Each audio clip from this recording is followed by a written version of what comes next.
To my channel. ഇന്ന് നമ്മൾ തയ്യാറാക്കാൻ പോകുന്ന നോർത്ത് ഇന്ത്യയിലൊക്കെ വളരെ ഫേമസാണ് ഗുൽഖണ്ട. അത് വളരെ ടേസ്റ്റിയുമാണ് ഹെൽത്തിയുമാണ്. അതെങ്ങനെയാണെന്ന് നമുക്ക് നോക്കാം. അത് ഞാനൊരു 4 റോസാപ്പൂവാണ് എടുത്തേക്കുന്നത്. നല്ല ചുമന്ന റോസായുടെ ഇതള ഇതങ്ങ് കളഞ്ഞിട്ട് നമ്മൾ ഇത് മാത്രമായിട്ട് എടുക്കണം.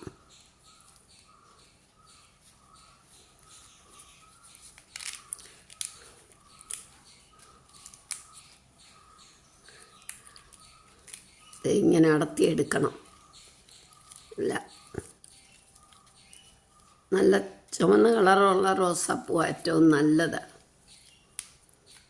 ആദ്യമായിട്ട് ഈ ചാനൽ കാണുന്നുള്ളവർ സബ്സ്ക്രൈബ് ചെയ്തിട്ടില്ലാത്തവർ സബ്സ്ക്രൈബ് ചെയ്യണം. പിന്നെ ലൈക്ക് ചെയ്യാനും ഷെയർ ചെയ്യാനും മറക്കരുത്. നിങ്ങളിത് കണ്ടിട്ട് ഉണ്ടാക്കി നോക്കണം. കുപ്പിയിൽ സൂപ്പർ മാർക്കറ്റിലൊക്കെ മേടിക്കാൻ കിട്ടുമെന്നാണ് എനിക്ക് തോന്നുന്നത്.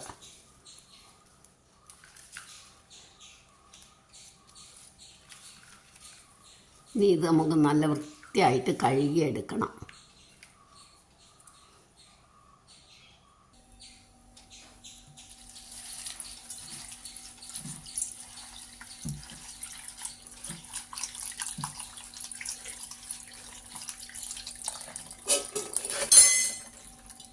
ഇതിനകത്ത് ഒന്ന് കഴുകി വാരിയെടുക്കാം.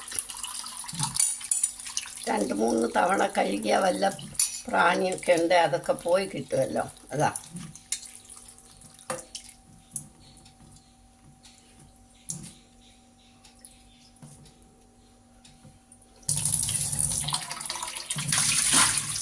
ഇതിനകത്തേക്ക് ഒരു തവണ കൂടെ നമുക്ക് എടുക്കാം.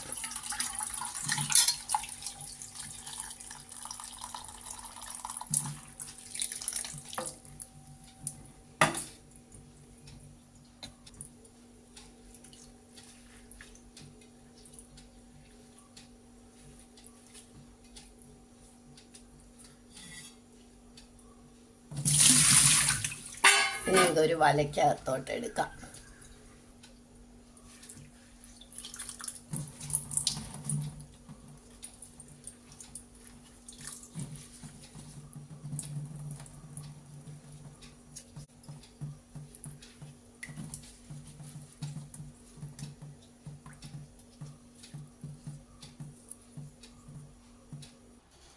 ഇനി ഇത് നല്ല വെയിലുള്ള സ്ഥലത്ത് നന്നായിട്ട് നിരത്തിയിടണം.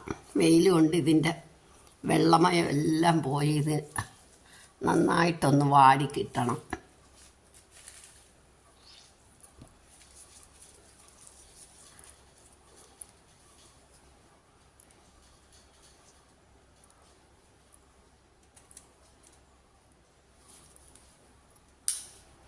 നന്നായിട്ട് വെള്ളം പോയി വാടിക്കിട്ടട്ടെ. ഇപ്പം ഈ പൂവെല്ലാം വെയിലത്ത് കിടന്ന് നന്നായിട്ടങ്ങ് വെള്ളമൊക്കെ വലിഞ്ഞൊന്ന് ഉണങ്ങി തുടങ്ങി. ഇനി നമുക്ക് ഈ പനങ്കൽക്കണ്ടം, സാധാരണ പഞ്ചസാര ആയാലും മതി, അത് ക്വാളിറ്റി കൂടുതൽ, ശരീരത്തിന് കൂടുതൽ നല്ല പനങ്കൽക്കണ്ടം. അതുകൊണ്ട് ഞാനിതൊന്ന് പൊടിച്ചുകൊണ്ട് വരിക. ഇത് അത്രയും പൂവിന് ഇത് മുഴുവൻ പൊടിക്കണ്ട, ഇത്രയും പനങ്കൽക്കണ്ടം മതി. ഇപ്പം നമ്മൾ ആ കൽക്കണ്ടം പൊടിച്ചു. ഇല്ലെങ്കിൽ സാധാരണ കൽക്കണ്ടം ആയാലും മതി. ഇനി ഈ പൂ ഈ പാത്രത്തിലോട്ടിടാം. നല്ല വെയിലുണ്ടെങ്കിൽ ഇങ്ങനെ ഒരു ദിവസം കൊണ്ട് ഇത് നല്ലതായിട്ട് വാടി കിട്ടും.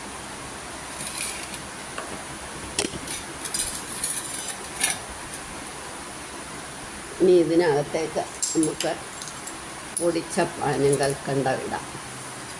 ഇല്ലെങ്കിൽ സാധാരണ കൽക്കണ്ടം ആയാലും മതി.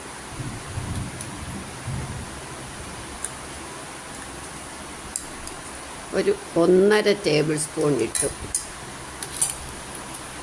നന്നായിട്ട് കൈകൊണ്ട്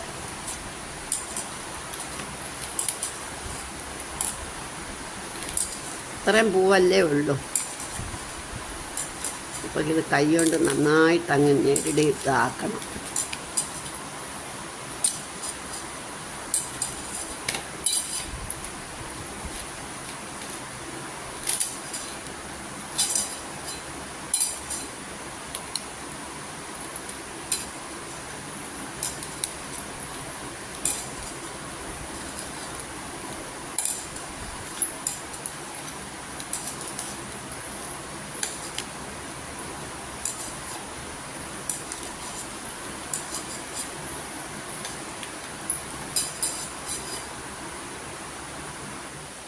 അപ്പം ഇത് നന്നായിട്ട് ഞെരടി ചെറുതായി. ഇനി ഇതിനകത്തേക്ക് നമുക്ക് 1 ടീസ്പൂൺ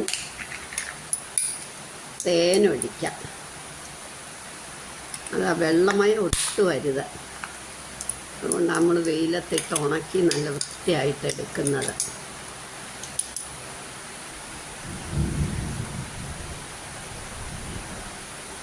ഒരു ടീസ്പൂൺ ഒഴിച്ച് 1 ടീസ്പൂണോട് ഒഴിക്കാം. മതി, ധാരാളമായി. ഇത് നന്നായിട്ടൊന്ന് ഇളക്കണം.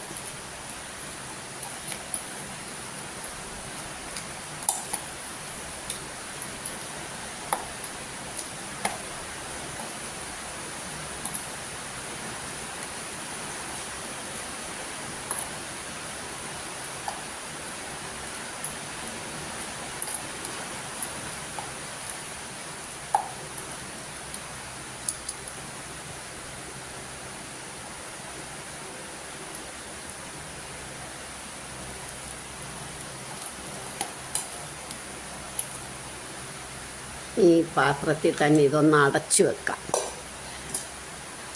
ഒരു രാത്രി ഈ പാത്രത്തിലിട്ട് അടച്ചു വെക്കണം. അത് കഴിഞ്ഞ് നമുക്കിത് വെയിലത്ത് വെക്കണം. അത് പിന്നെ നാളെ വെയിലത്ത് വെച്ച് എടുത്ത് ഞാൻ കാണിക്കാം. നമ്മുടെ ഗുൽഖണ്ഡ ഒരു രാത്രി ഞാനിങ്ങനെ അടച്ചു വെക്കും.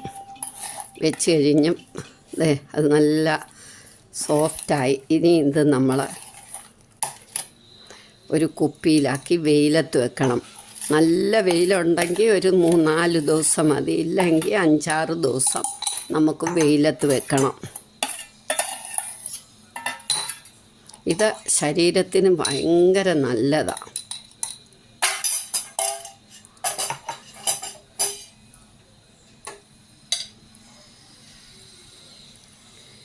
ഇനി നമുക്കൊരു തുണിയിട്ട്, ഒരു കോട്ടൺ നല്ല ഭംഗിയുള്ള വൃത്തിയുള്ള ഒരു തുണിയിട്ട് കെട്ടി വെയിലത്ത് വെക്കണം. നല്ല വെയിൽ കൊള്ളിക്കണം. മുറുക്ക കെട്ടണം. ഞാൻ മുറുക്ക ഒരു റബ്ബറിട്ട വെക്കുന്നത്. ഇത് വെയിലത്ത് കൊണ്ട് വെക്കട്ടെ. ഇത് ഈ വെയിലത്ത് ഇങ്ങനെ ഇരിക്കണം. വൈകിട്ട് നമുക്ക് എടുത്ത് വെക്കാം. വെയിലത്തിരിക്കട്ടെ. അങ്ങനെ ഒരു 5-6 ദിവസം വെക്കുമ്പോൾ ഇത് നല്ല പാകമാകും.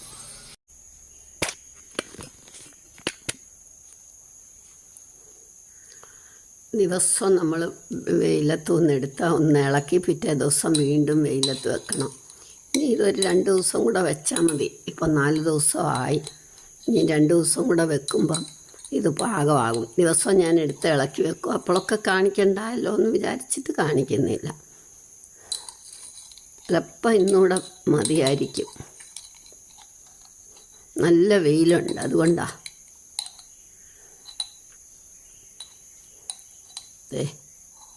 4 ദിവസം കഴിഞ്ഞപ്പോൾ ഇതേപോലെ.